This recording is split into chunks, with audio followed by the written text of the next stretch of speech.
Hello everyone, welcome to Kataria classes. जैसा कि आप लोग की रिक्वेस्ट थी कि वीडियो और बने, तो उसी पे बेसिस होकर हम लोग ने एक और वीडियो आगे शुरू किया है। लास्ट प्रीवियस वीडियो तक हम लोग ने देखा था, हम लोग टर्नओवर रेशियो पढ़ रहे थे, एक्टिविटी रेशियो।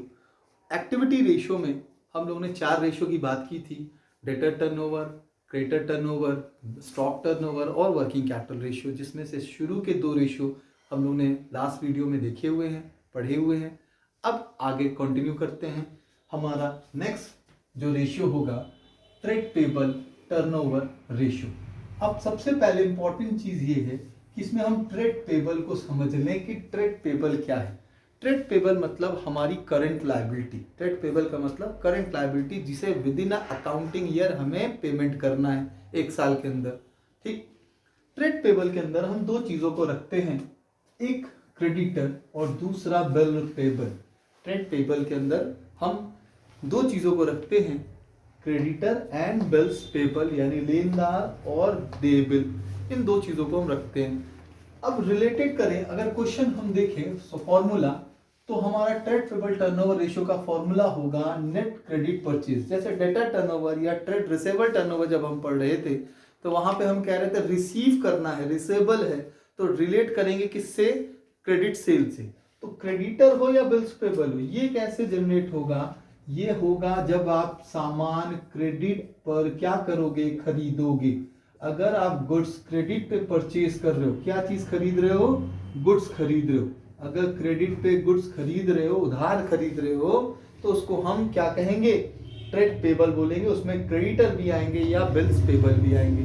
तो इसलिए हमारा फॉर्मूला है net credit purchase upon average trade payable. जितने भी टर्नओवर या एक्टिविटी रेशियो होते हैं, वो हमेशा जब भी डिवाइड करेंगे तो एवरेज वैल्यू से करेंगे, उस किससे जिसका हम रेशियो कैलकुलेट कर रहे हैं। ट्रेड रिसेबल पढ़ा तो एवरेज ट्रेड रिसेबल बोले, इन्वेंट्री टर्नओवर पढ़े, स्टॉक टर्नओवर पढ़े तो एवरेज इन्वेंट्री बोले। अब यहाँ पे ट्रेड पेबल है तो एवरेज किसका होगा? ट्रेड पेबल का। ठीक, अब देखते हैं कि ये क्रेडिट परचेज कैसे निकलेगा। नेट क्रेडिट परचेज कैसे निकले? तो total purchase minus cash purchase, जितना भी आपने टोटल खरीदा है raw material trade related business से, उसमें से जितना कैश परचेज किया है वो वैल्यू माइनस कर दीजिए और परचेज रिटर्न माइनस कर दीजिए। दोनों माइनस करने के बाद आपको क्या मिल जाएगा? आपको आपका क्रेडिट परचेज मिल जाएगा नेट। ठीक, दूसरी चीज क्या है? Average trade payable. एवरेज कैसे निकालते हैं? हम लोग ने पहले भी पढ़ा हुआ है। किसी भी चीज की ओपनिंग वैल्यू और क्लोजिंग वैल्यू को प्लस करके 2 से डिवाइड कर दें तो हमें क्या मिल जाएगा? एवरेज वैल्यू मिल जाएगी। और यहाँ पे एवरेज किसका निकालना है? ट्रेड पेबल का। ट्रेड पेबल के अंदर 2 चीजें आती हैं, तो एवरेज जब निकालेंगे तो दोनों की ओपनिंग और दोनों की क्लोजिंग लेंगे, यानी कि ओपनिंग क्रेडिटर और opening bills payable plus closing creditor और closing bills payable divided by 2 equals to average trade payable.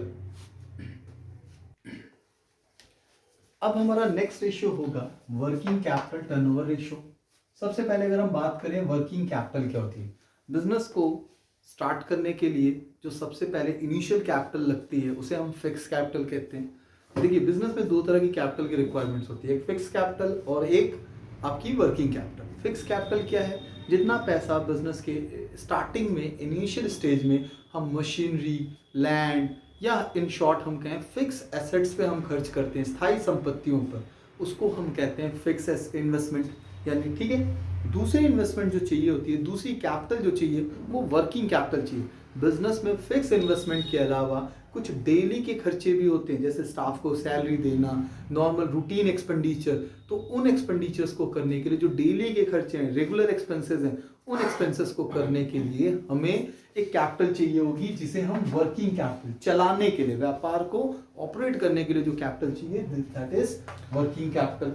तो वर्किंग कैपिटल का मतलब हुआ कि बिजनेस के जो डेली के ऑपरेशन के जो खर्चे हैं, उनके लिए जो पैसे चाहिए, उसे हम वर्किंग कैपिटल कहते हैं। अब वर्किंग कैपिटल टर्नओवर रेशियो ये बताएगा कि कितनी वर्किंग कैपिटल चाहिए बिजनेस को नॉर्मली ऑपरेट करने के लिए।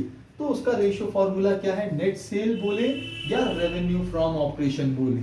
मॉडर्न अकाउंटिंग में अब सेल को हम रेवेन्यू फ्रॉम ऑपरेशंस भी बोलते हैं। तो ये ले लीजिए, डिवाइड करेंगे हम वर्किंग कैपिटल से। वर्किंग, अब नेट सेल का मतलब क्या है? नेट सेल का मतलब होता है total sale minus sale return. ये तो सब जानते होंगे, लेकिन टोटल सेल के अंदर हमें दोनों तरह की सेल लेनी है। वो कैश सेल भी होगी और क्रेडिट सेल भी होगी, यानी जितना आपने कैश में बेचा, नगद बेचा, और जितना आपने उधार बेचा, वो दोनों सेल हम लेकर उसमें से जितना भी हमने रिटर्न हुआ है हमारे पास सेल स्टॉक, उस सेल्स रिटर्न को माइनस करेंगे तो हमें मिल जाएगा अपना नेट सेल। ठीक है।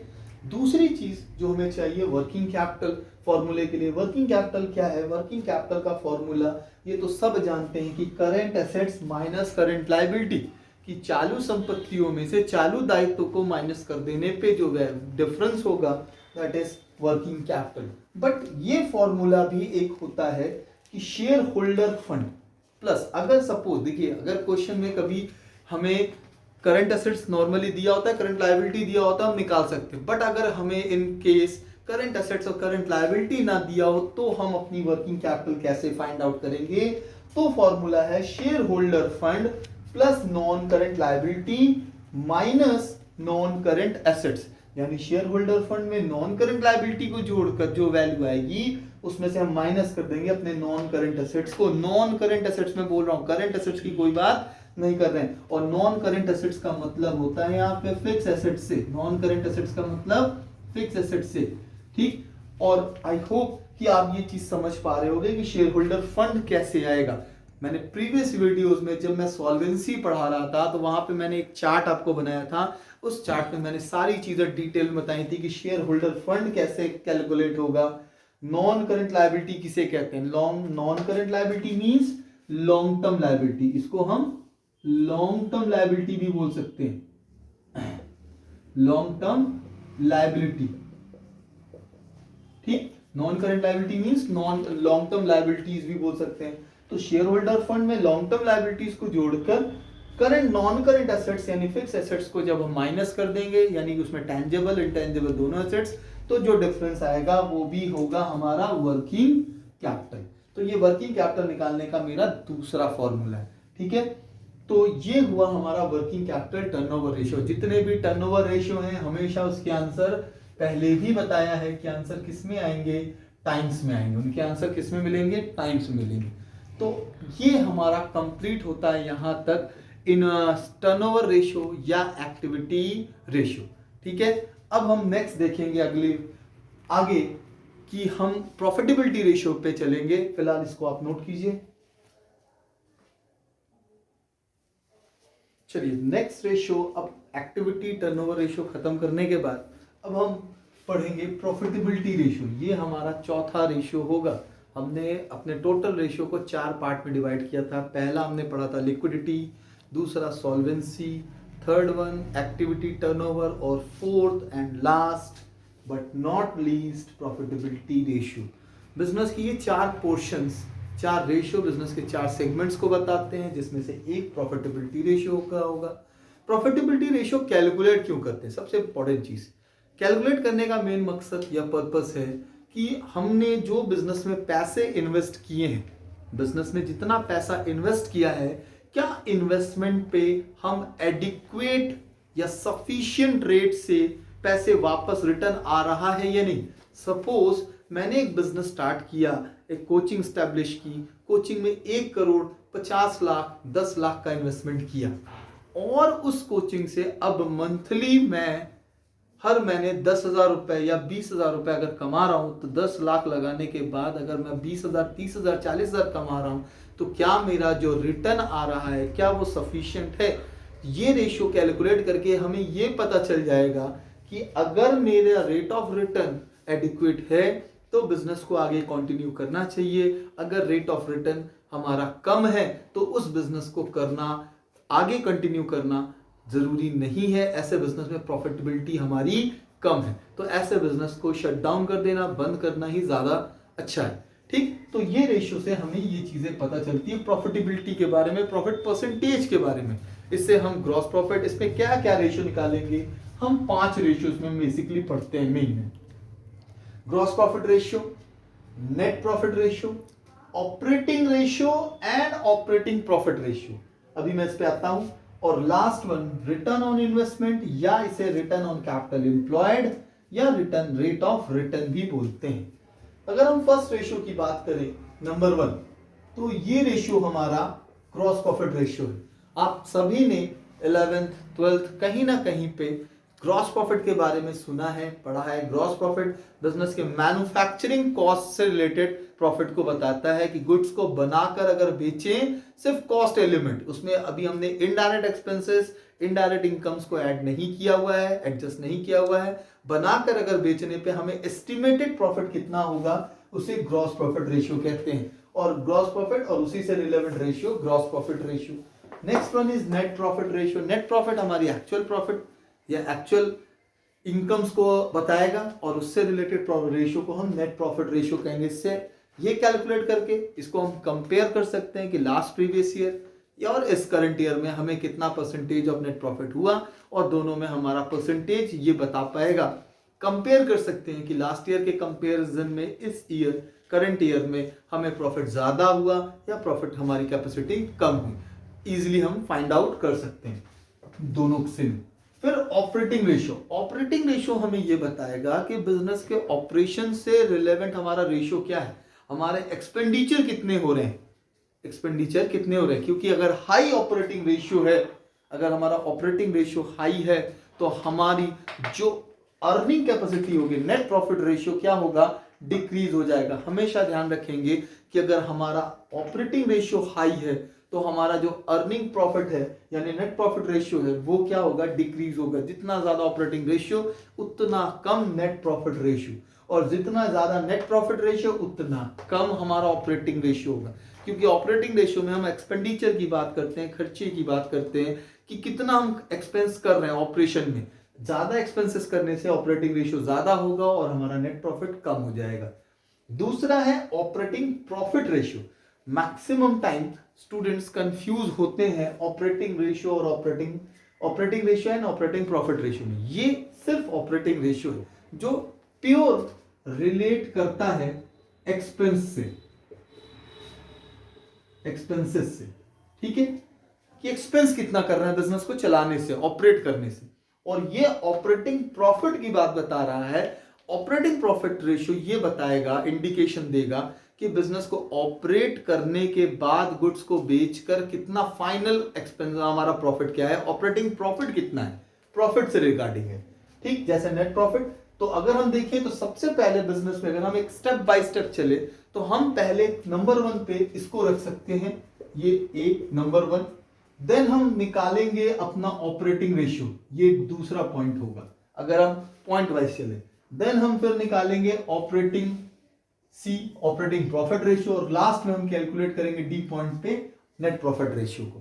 क्योंकि नेट प्रॉफिट में हम बिजनेस के होल एक्सपेंसेस एंड इनकम्स को ले लेते हैं, उसमें हम ऑपरेटिंग इनकम और नॉन ऑपरेटिंग इनकम सब लेते हैं जब हम नेट प्रॉफिट रेशियो निकालते हैं। लेकिन जब हम ऑपरेटिंग प्रॉफिट रेशियो निकाल लेंगे तो सिर्फ बिजनेस के ऑपरेशनल एक्सपेंसेस को लेंगे और ऑपरेशनल इनकम्स को लेंगे, उसमें नॉन ऑपरेटिंग इनकम और नॉन ऑपरेटिंग एक्सपेंस को इसमें इंक्लूड नहीं करते हैं, ठीक है। और लास्ट है रिटर्न ऑन इन्वेस्टमेंट या रिटर्न ऑन कैपिटल एम्प्लॉयड बोल लो, रेट ऑफ रिटर्न बोल लो। जैसा कि मैंने इस रेशियो के स्टार्टिंग में बताया, इस प्रॉफिटेबिलिटी रेशियो का मेन पर्पस ये चीज को कैलकुलेट करना। क्यों?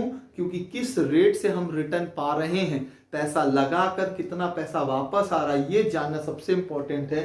और ये कौन बताएगा? ये rate of investment, return of investment, rate of capital employed, ये रेशियो हमें ये बताएगा, ठीक है। अब प्रॉफिटेबिलिटी में हमारा जो पहला रेशियो है वो है ग्रॉस प्रॉफिट रेशियो। जैसा कि बताया कि ग्रॉस प्रॉफिट या जितने भी प्रॉफिटेबिलिटी के रेशियो है वो सब परसेंटेज में काउंट होंगे, इसलिए यहां पर हम हमेशा 100 से मल्टीप्लाई करेंगे, ठीक। ग्रॉस प्रॉफिट रेशियो निकाल रहे हैं, फॉर्मूला क्या होगा? Gross profit into 100 upon net cell, ठीक। नेट सेल का मतलब सबको पता है, अभी अभी पीछे भी बताया कि sale minus sales return, sale minus sale return, ये हमारा ग्रॉस प्रॉफिट रेशियो, ठीक। अब ग्रॉस प्रॉफिट, सवाल ये है, क्वेश्चन ये है कि इस तरह के रेशियो में ग्रॉस प्रॉफिट कैसे फाइंड आउट किया जाए। तो ग्रॉस प्रॉफिट के लिए आप देखो, आप पढ़े भी हुए हो कि अब तक हम जब सीओजीएस निकालते थे इन्वेंट्री टर्नओवर में, स्टॉक टर्नओवर में, तो सेल माइनस ग्रॉस प्रॉफिट करते थे। तो अब ग्रॉस प्रॉफिट चाहिए तो क्या कर देंगे, सेल माइनस सीओजीएस कर देंगे। ठीक, इंटरचेंज किया, ग्रॉस प्रॉफिट मिल गया, प्लस इसको माइनस किया, सीओजीएस मिल गया, इन दोनों को प्लस कर देंगे तो ये मिल जाएगा। ठीक, तो हमें सेल में से COGS cost of goods sold minus करने पे ग्रॉस प्रॉफिट मिल सकता है, एक तरीका। दूसरा, कभी कभी होता है क्वेश्चन में, अगर ग्रॉस प्रॉफिट, ये तो तब माइनस करेंगे जब सीओजीएस हमें ना पता हो, या सीओजीएस अगर पता है तो हमने डायरेक्ट माइनस करके जीपी कैलकुलेट कर लिया। सपोज अगर कॉस्ट ऑफ गुड्स सोल्ड भी क्वेश्चन में नहीं दिया है तो हम कैसे फाइंड आउट करें, तो हम एक डायरेक्ट, ये तरीका हो सकता है कि पहले सीओजीएस निकालें, सीओजीएस निकाल कर हम निकालें माइनस करके, फिर जीपी निकालें, या हम डायरेक्ट कर सकते हैं कि सेल में क्लोजिंग स्टॉक जोड़ दें और माइनस कर दें उसमें से opening stock plus purchase plus direct expenses. इन तीनों के एडिशन में इस दोनों का एडिशन माइनस करके हमें जो वैल्यू मिलेगी वो भी हमारी ग्रॉस प्रॉफिट होगा। ठीक, अब डायरेक्ट एक्सपेंस क्या होता है, देखिए बिजनेस में दो तरह के एक्सपेंडिचर होते हैं, direct and indirect expense. Direct expenses which are directly related to the manufacturing, जो मैन्युफैक्चरिंग से रिलेटेड हो, कंसर्न हो, जिनके बिना प्रोडक्शन पॉसिबल ना हो, ऐसे एक्सपेंसेस को हम डायरेक्ट एक्सपेंसेस या प्रत्यक्ष व्यय कहते हैं। जैसे वेजेस, कैरेज, फ्रेट, कोल, गैस, वाटर। अगर आपको याद हो तो जो भी खर्चे, एक्सपेंसेस आप ट्रेडिंग अकाउंट में दिखाते थे, फाइनेंशियल स्टेटमेंट में, ट्रेडिंग में जाने वाले एक्सपेंसेस को हम डायरेक्ट एक्सपेंसेस कहते हैं। और मैन्युफैक्चरिंग एक्सपेंसेस, इसको हम मैन्युफैक्चरिंग एक्सपेंसेस भी बोल सकते हैं, मैन्युफैक्चरिंग एक्सपेंसेस भी बोल सकते हैं। मैन्युफैक्चरिंग से रिलेटेड एक्सपेंसेस को डायरेक्ट एक्सपेंसेस बोलते हैं। तो इन तीनों को ऐड करके इन दोनों के एडिशन में माइनस करने पे भी हमें ग्रॉस प्रॉफिट मिल सकता है। नेक्स्ट रेशियो होगा हमारा नेट प्रॉफिट रेशियो, जिसका फॉर्मूला होगा net profit into 100 upon net sale. Net sale का मतलब फिर से वही, sale minus sales return. Question फिर से वही कि नेट प्रॉफिट कैसे निकाला जाए। नेट प्रॉफिट निकालने का तरीका जो होगा, gross profit, see gross profit plus indirect income minus indirect expenses. Indirect expenses की जब हम बात करते हैं तो इसमें हम वो सारे एक्सपेंसेस ले लेंगे, इसमें हम वो सारे एक्सपेंसेस ले लेंगे जो बिजनेस से रिलेटेड हो। जैसे ऑफिस रेलेवेंट एक्सपेंसेस, वो भी इसका पार्ट होंगे, ऑफिस एक्सपेंसेस। सेलिंग एक्सपेंसेस, ये भी इनडायरेक्ट का पार्ट है। फाइनेंस एक्सपेंसेस, ये भी इनडायरेक्ट है। किसी भी टाइप का कोई लॉस, जैसे loss by fire, donation, interest on loan, ये सारे एक्सपेंसेस हमारे आएंगे इनडायरेक्ट एक्सपेंसेस में। और जब हम बात करते हैं इनडायरेक्ट इनकम की, तो इसमें कोई भी अदर इनकम जो सेल्स के अलावा हो, वो सारी इनकम्स हमारी इनडायरेक्ट इनकम में आएंगी। तो GP plus indirect income minus indirect expenses equals to net profit. और नेट प्रॉफिट को हम मल्टीप्लाई कर दें 100 से अपॉन नेट सेल, तो हमें मिल जाएगा हमारा नेट प्रॉफिट रेशियो।